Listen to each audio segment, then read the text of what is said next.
So India should ensure the growth of digital economy while keeping the personal data of citizen secure and protected.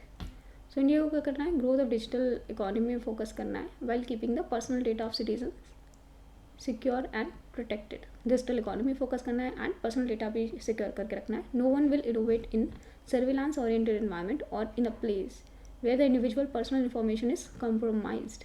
तो उस area में, उस environment में कोई innovate नहीं कर पाएगा जहाँ पे पर्सनल इन्फॉर्मेशन है जो इंसान की, that is being compromised.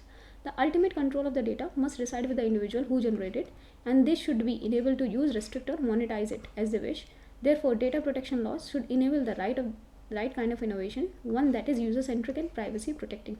So data protection कैसा होना चाहिए, user centric and privacy protecting. अगर मोनेटाइज भी करना है या यूज़ करना है या जो भी जनरेट कर रहा है वही यूज़ कर पाए, वही रेस्ट्रिक्ट कर पाए, वही मोनेटाइज कर पाए. So it be depend on the person who is generating the data.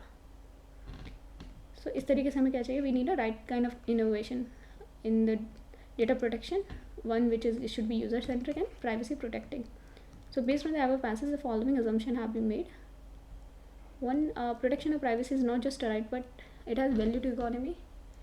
So protection of privacy should have value of economy. यहाँ पे ऊपर क्या बात की है कि okay, to ensure the growth of digital economy and we have to keep the personal data of citizens secured and protected, because कोई innovate नहीं करेगा सर्विलांस और ओरिएंटेड इन्वायरमेंट में अगर लोगों का पर्सनल इन्फॉर्मेशन कॉम्प्रोमाइज़ होगी. तो अगर आपको ग्रोथ करनी है, राइट, तो ये इकोनॉमी के लिए भी बेटर है, तो ये सही हो सकता है. Let's see. प्राइवेसी इंपॉर्टेंट है and it's not just right, also have value to economy, because अगर प्राइवेसी ही प्रोटेक्ट नहीं होगी तो लोग इनोवेट नहीं करेंगे. So there is a fundamental link between privacy and innovation. Yes, privacy होगी तभी लोग इनोवेट करेंगे, नहीं तो लोग अपने जो भी है कॉम्प्रोमाइज़, उनका डेटा कॉम्प्रोमाइज़ हो जाएगा.